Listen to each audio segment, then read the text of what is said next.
of hello. Can you hear me? I can, yeah. Can you Cool. hear me? Yes, perfect. Um, How great. are you? I'm good. You're on another continent. I'm in New York. You can I'm see in New York. that. Where are you right now? I'm in Sweden, in Linköping, where I was born, and I'm actually in the house, my parents' house, Okay. So you because have it's my dad's birthday today. happy birthday to your father. Yeah. I've actually been to Linköping. Really? Yes, I have. There was an au pair that worked for my half sister who lived there, and I went and visited at one point, and Uh-huh. got to see the world. So, very, very happy to be talking with you. You're a strangely mysterious guest because you've been part of a mysterious ectoplasm for a while now. So, I'd love to talk with you about how your voice as a drummer, your voice as a mysterious drummer, and how you express yourself artistically, both as a person for hire and then also in your fairly, to me, zen form of playing when you're playing your own music. So, shall we talk a little bit about Ghosts? Are we allowed to Yeah. talk about Ghosts? Yes, we are. Okay. So, I mean, one of the things that I find so interesting about that project, obviously the way that the anonymity of the live players, the sometime anonymity of the studio players.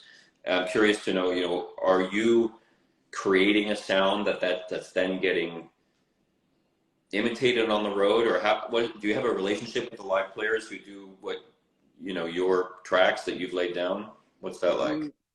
No, I don't have a relationship to the live guys or the live drummer. But me and Tobias, when we work together in the studio, I have some ideas and he has some ideas, and then we try to work things out. And then when he's doing a new tour on a new album, I think he wants it to be like the album, and Mhm. then after a couple of years he want to change stuff, even if it does, like live versions and stuff. Right. Because your grooves are so pocket. There's a lot of drummers who show off a lot, and I've noticed something about your drumming that at first it seems really simple. It seems super simple, right? And people are, oh, that's easy, but then you listen more carefully. You're doing a lot of ghost notes. Can I say ghost notes about ghosts? Yeah. But Yeah. you're doing a lot of subtle things that are not flash, but they are one of the reasons the pocket is so great, and one of the reasons those songs are able to, I think, cross over to the, for lack of a better word, kind of mainstream audience that it doesn't sound like musicians trying to get attention, but it's really supporting the song. Is that something that you're consciously doing with him, that you do more with him than you might do in your own projects, or? I try to play whatever the song needs, because I don't, if the if uh, if I'm playing on a project where the song needs like a lot of drums and a lot of fills and flashy stuff, I'll do that. But I like more to play simple and to let the other instruments in Mhm. on songs. Yeah. And I think that's my way of thinking of music overall. Hmm. So when I do my own stuff that I've been posting on Instagram, and I have a tiny studio at my house Hmm. where I create stuff, and then I go to the place where I record drums. I bring it there, and I just sit and it's just improvising drums.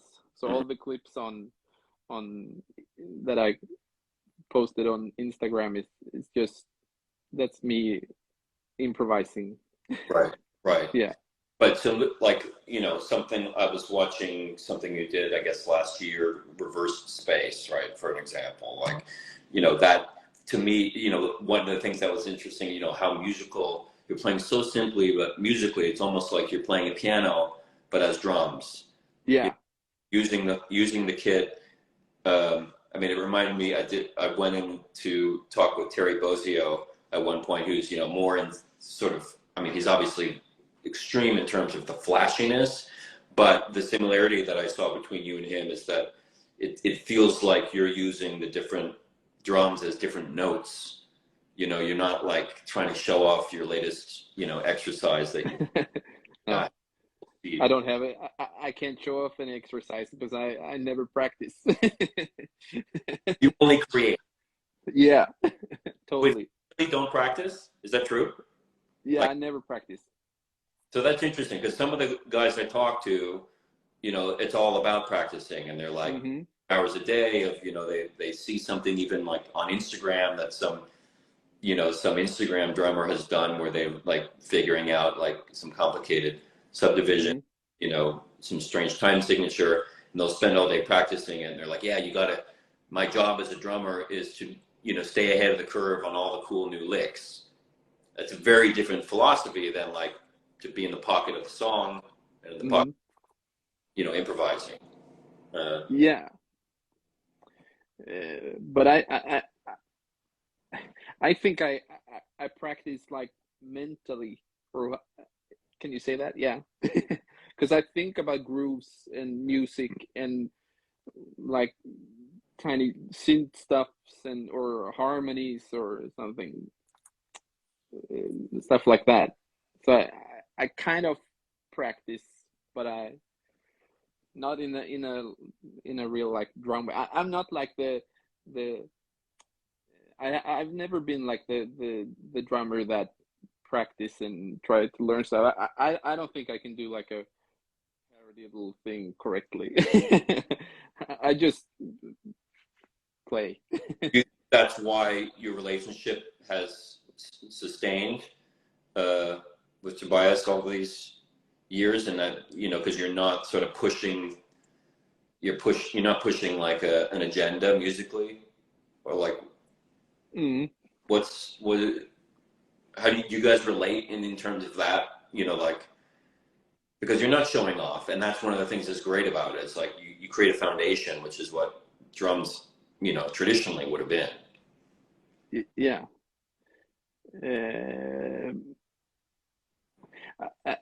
It's always when he calls me to play drums on his tracks.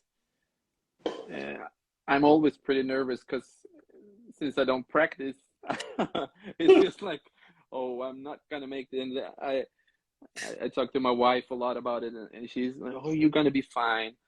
But it always turns out because when it comes to Tobias, I know he knows what I can do, and I know kind of what he wants. Mm-hmm. Mm-hmm. Sweet, it's just working when we are doing stuff together, Mm-hmm. and then maybe I can see the first 2 days of tracking is more like a practice Uh-huh. thing. So the first 2 songs we do is like the practice songs. Does he track uh, drums first, or drums and bass first, or?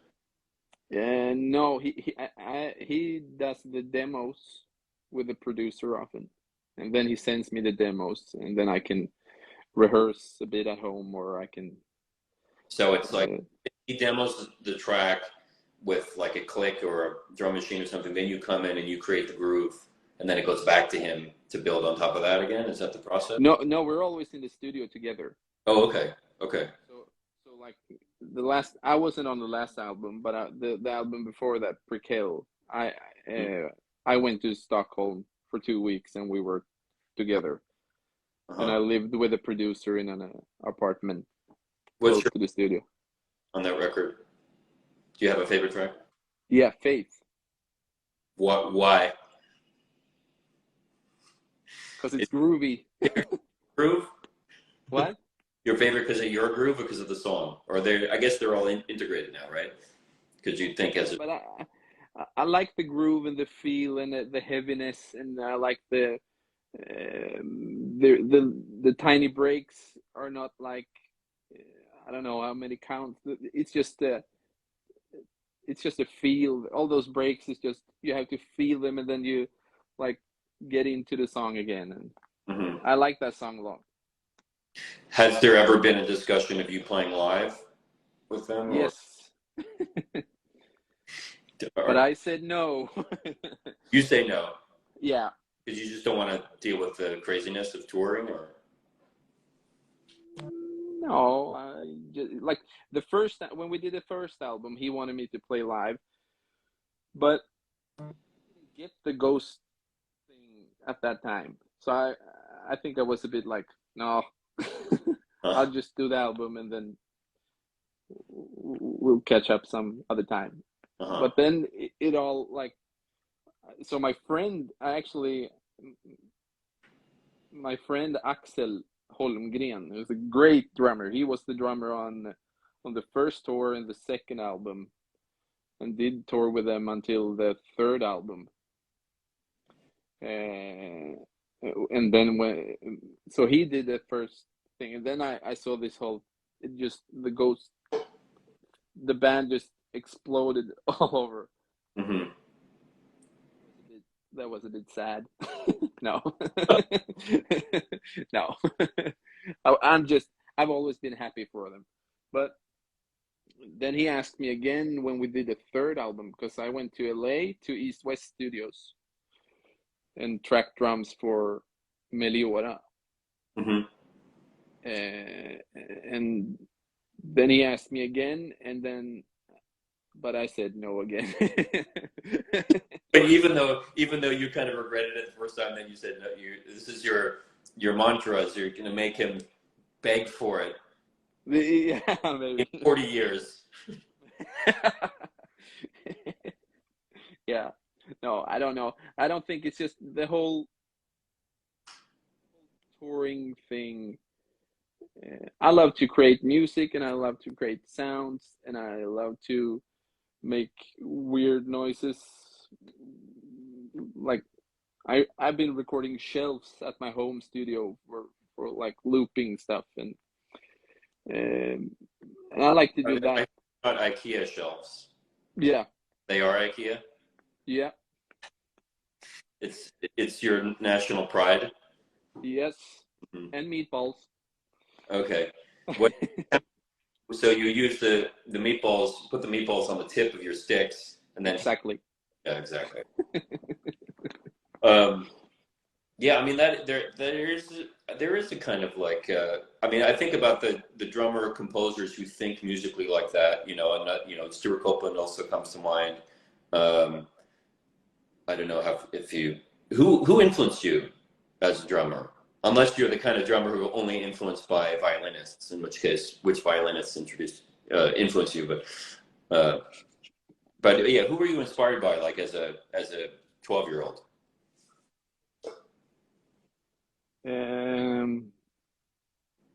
I would say, I have to think about it. My brother was a big Dave Matthews Band fan.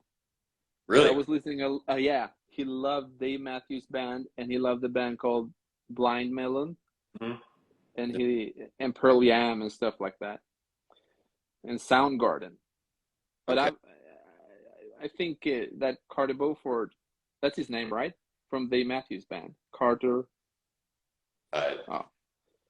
Sorry. He was inspiration to me he inspired me to play flashy stuff when I was a kid. Mm-hmm. And then, Bonham and all those cool guys, you know. They all there's a lot like for the last like 2 years I've been really inspired by piano players that can make, you know, like the pianos where you have felt strips that sounds like really dark and stuff, and people that can really play those stuff with a lot of reverb on, and they make some cool rhythmic stuff sometimes on, Uh-huh. and I've been listening a lot to that. I bought some like sample pack thing with that kind of, and I use it all the time when I'm bored. You make your own samples around the house? No, I make I bought samples to those kind of samples to create the same kind of vibe, Uh-huh. It and I seems think that was you seem like the kind of person who could like go out into the woods and like tap on a tree, tap on a branch, poke an owl in the nose, woo, woo, and sample that and play it in. absolutely me and my daughter actually, there's a tree quite close to our house that we brought some drumsticks and we played that tree. It was just a couple of weeks ago. Okay, there you go. Yeah. And you, And my favorite sound is we have a summer house like an hour away, and we've had that since I was a little kid, my family, and my favorite thing to do there is throwing like tiny rocks into the woods, and then there is like a big echo from the forest. mhm. When I you, sound so weird right now.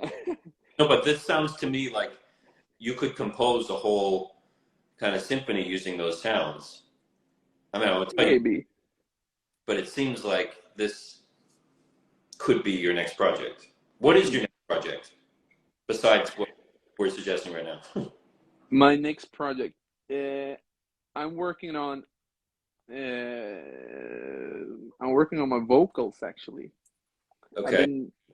I've always been singing a lot, but for the last 2 years, I've been working on songs where you play everything and I sing, and that's really hard, but it's really fun, and it's so amazing to make harmonies. That's the best thing. It's even more fun than playing drums right now, I think. Huh. So you harmonize with yourself? Yeah. Are you writing lyrics too, or doing like esoteric sounds? No, I try to write lyrics. I'm not good at it, but it's You write English. in English, yes. Do you want to throw down a little couplet for us Right now? right now? No, I don't. All right. But I hopefully will release it before the end of the summer. Okay. And when you Like, are you putting stuff out on on a label or on Spotify or anything like that, or are you putting it on YouTube? But what is really we can I don't have a label, but I have some friends that can help me. But it will be on Spotify okay and stuff like that. We'll promote it. What? We'll promote it if you want to be promoted. You seem like the kind of person who might not care if it gets promoted, but we will if you want us to. Yeah, I really want you to promote it. And do you know if you're doing anything with Ghost in the works, or is that always a mystery until it happens? Yeah, that's the mystery until it happens. Okay. Right now, he's on tour and he's doing all that. Yeah. So you never know. He might call me in a couple of weeks or Right. in a couple of years. Yeah. I don't know. Well, it sounds like I can imagine being in the studio with you would be a low stress situation because your vibe is, I think as a player, it's so pockety, but also, your countenance right now is very calming. I can imagine if you're a composer, performer like him and you're in the studio and you're trying some stuff out, that you're not going to get any, kind of attitude from you, I would imagine. Because sometimes, I've been in recording studios with musicians where they're coming to lay down one track and you're doing more than that, but someone might come in to lay a little thing and then suddenly you realize that half the time you're spending trying to just manage their ego. I mean, I had that soundtrack I was doing. My brother brought in a really great musician who we both admired for many years to do a track. And I'm not going to say what instrument it is because somebody could figure it out maybe, but But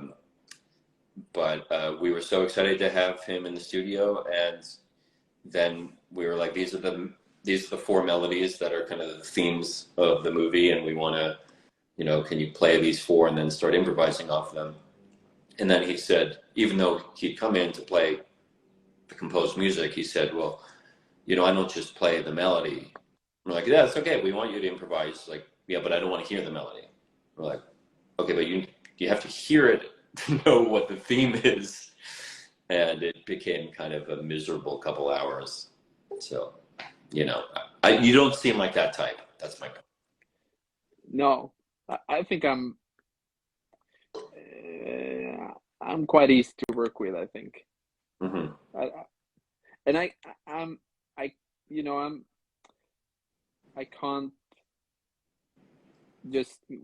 I can't be stressed.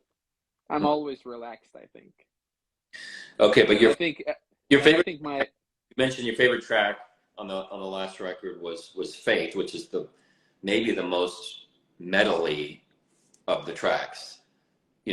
Some of the stuff has a bit of a pop flavor these days in Ghost, I'm going to say, and that has a bit of a more of a metal heritage. Do you have a metal heritage as a drummer? Is that why you like playing that track? No.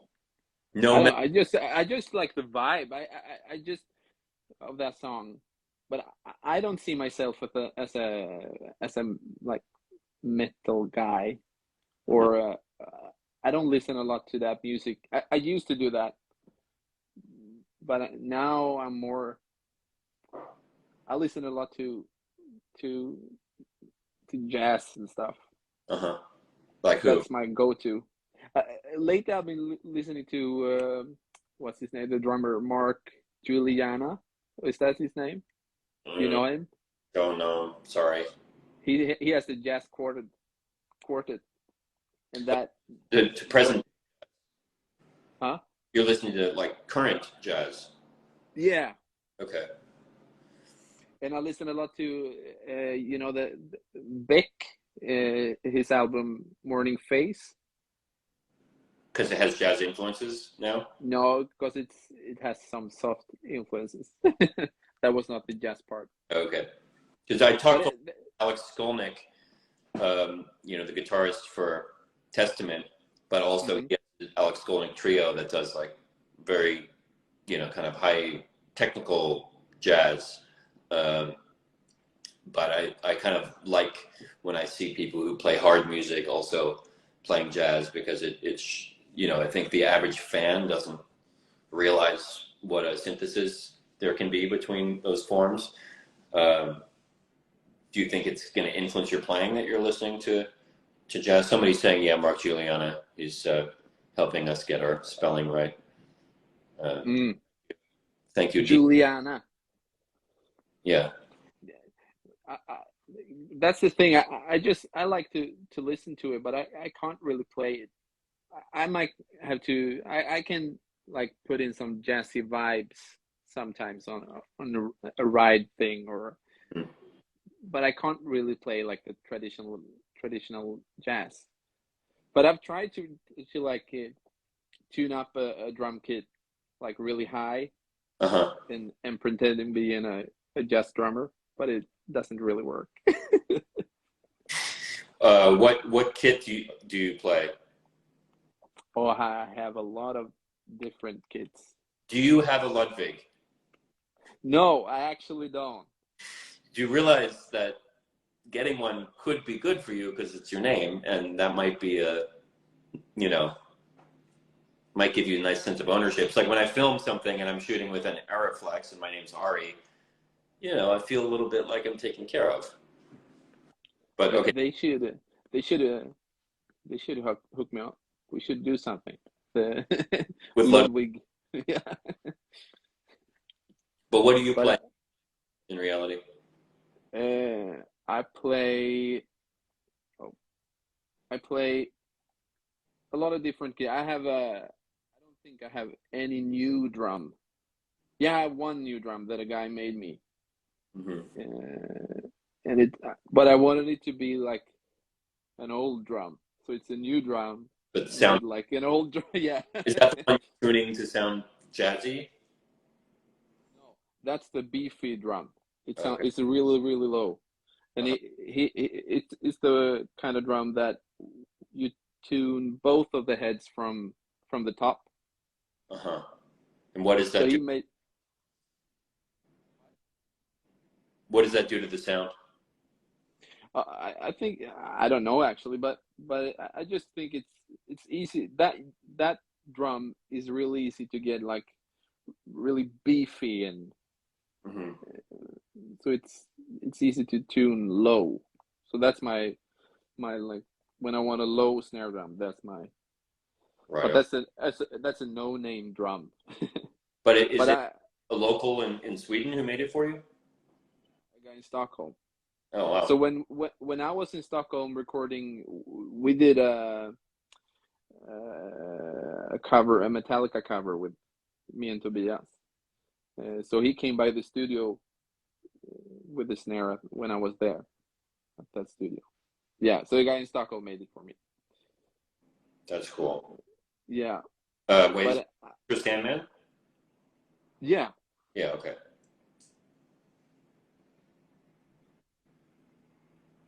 but drums. I only have like really like vintage stuff.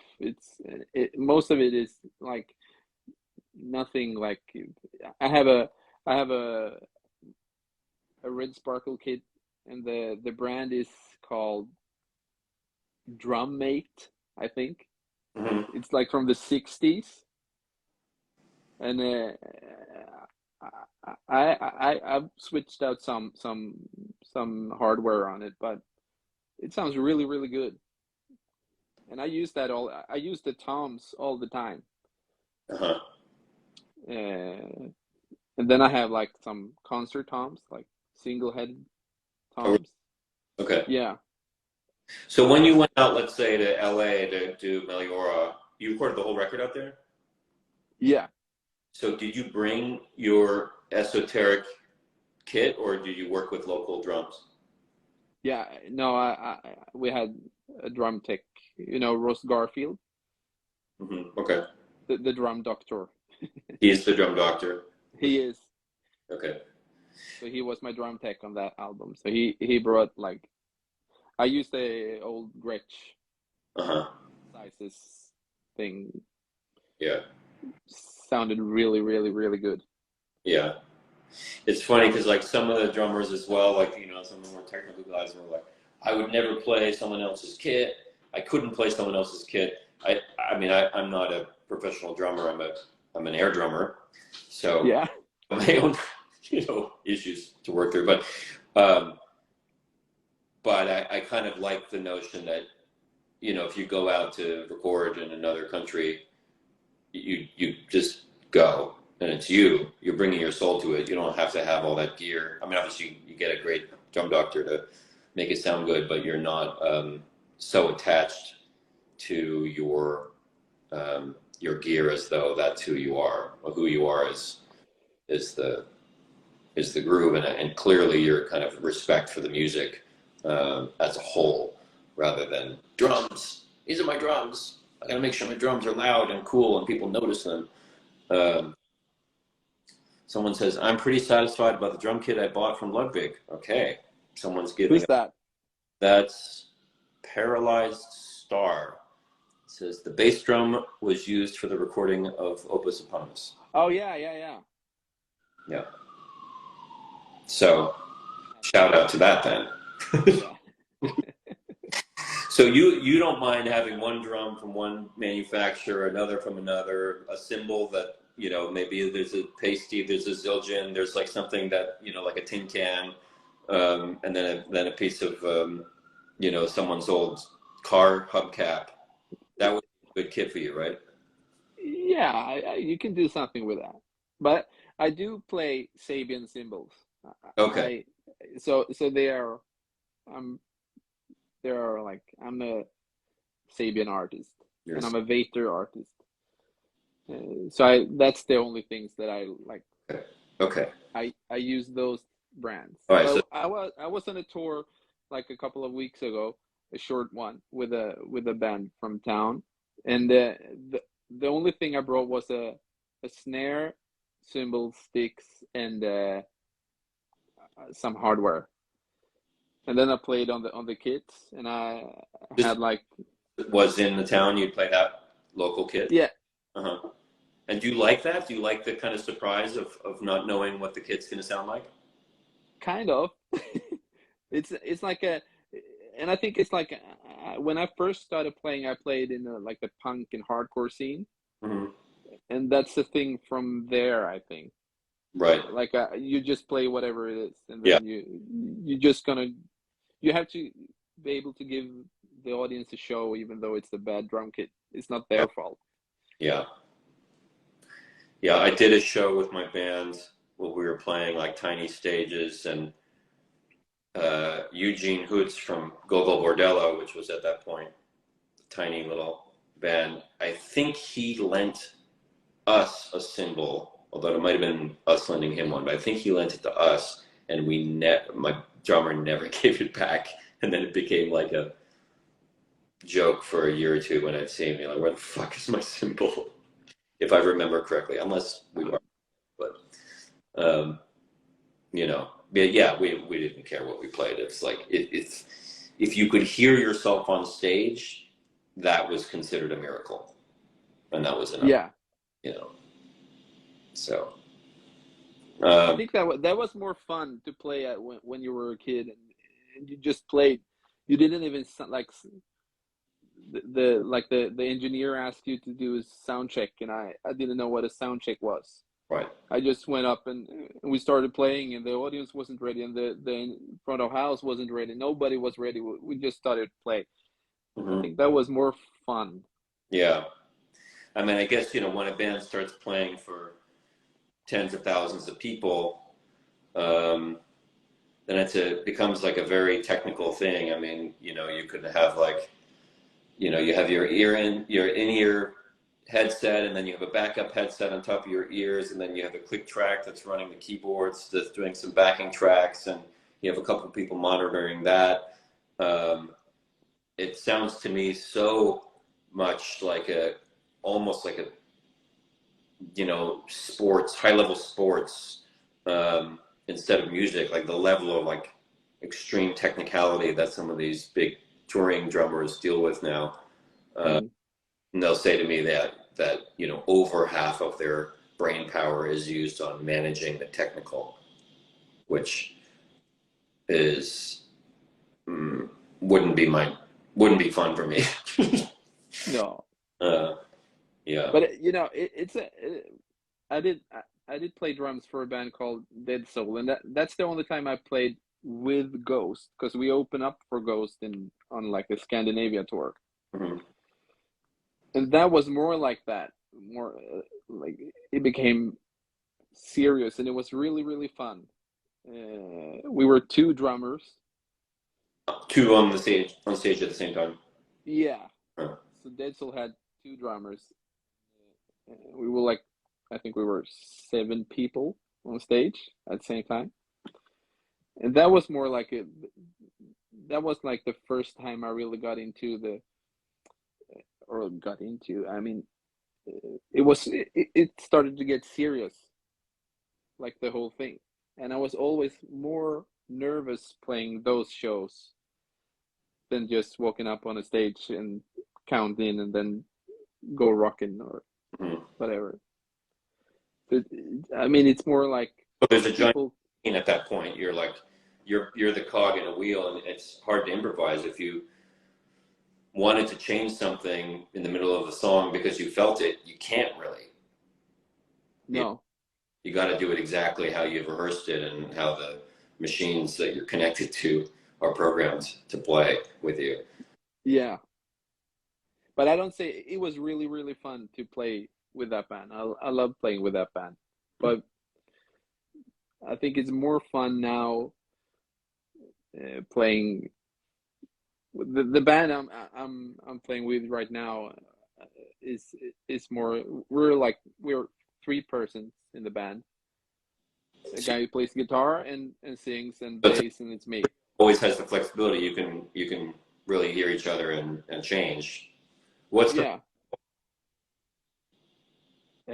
it's called Mervel. Mervel? Yeah. Okay. Like Marvel with a A. Okay. With 2 dots over there. Yeah. Mervel. Okay. Yeah. And so you're touring just through Sweden right now, or are you going to go elsewhere? No, we don't have any shows right now during the summer, so I'm just having a vacation with my kids and my wife right now. Are you anywhere near the sea? And not right now. Lakes? But Can you swim? yeah, Okay. I have a lake at next to my summer house. Okay, that's really a tiny lake. It's lovely. Yeah, that sounds really nice. Yeah, it's really nice, and it's just surrounded by trees, and yeah, it's typical Swedish tiny lake. Wonderful. Yeah. How much do you think the soul of Sweden is in the Ghost project? I think it was more in the beginning. Maybe now he's more. I don't know. I shouldn't answer that. I don't know really.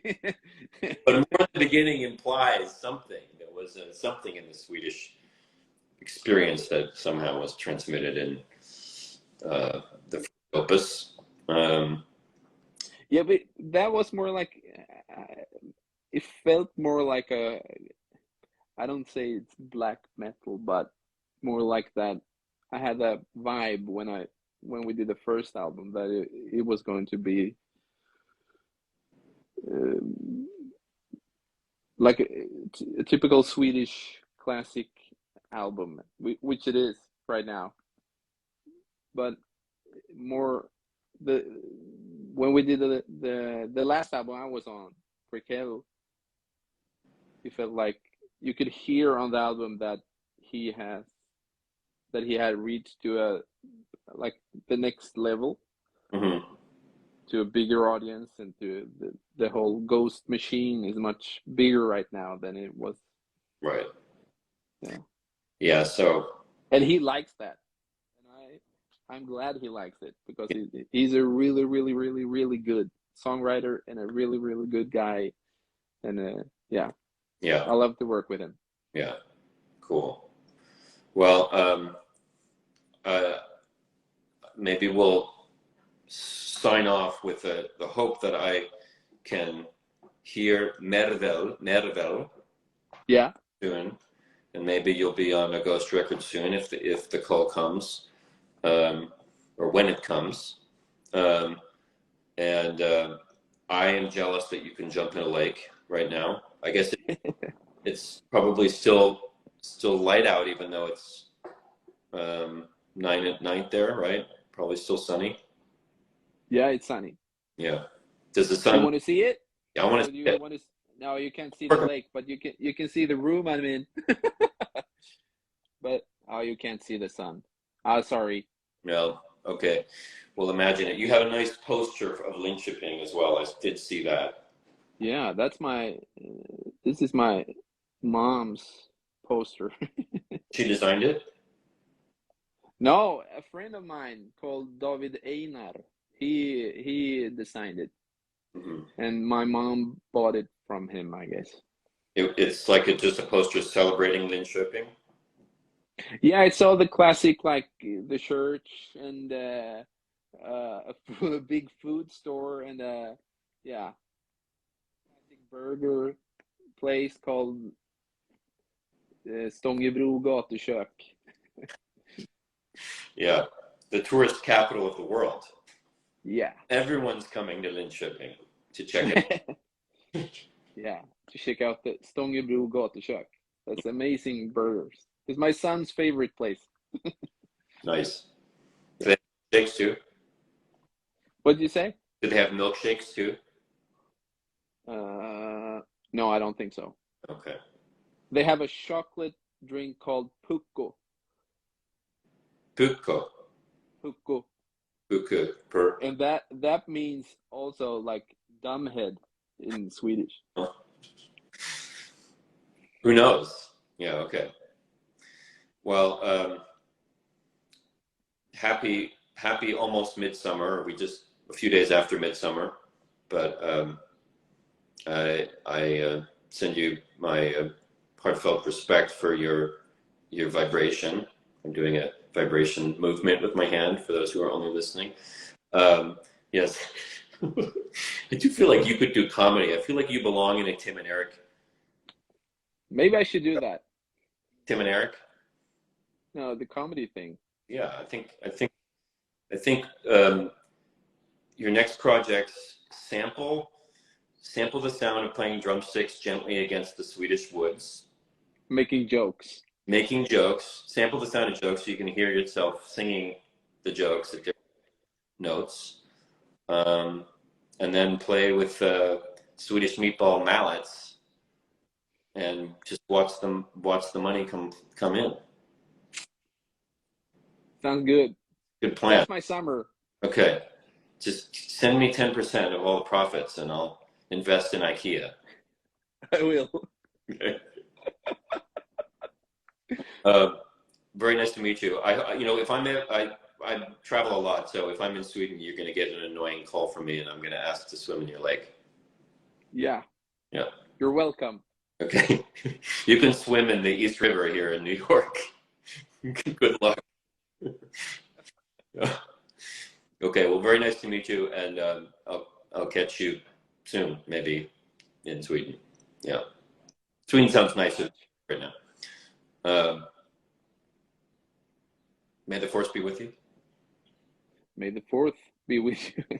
No. Bye. Bye. And by the way, sorry, one more question. Because I made a movie about air drummers called Adventures of Power, which I think you can see on Amazon, even in Sweden. If not, you can go to airdrummer.com. What is your favorite song to air drum to? I forgot. In all history.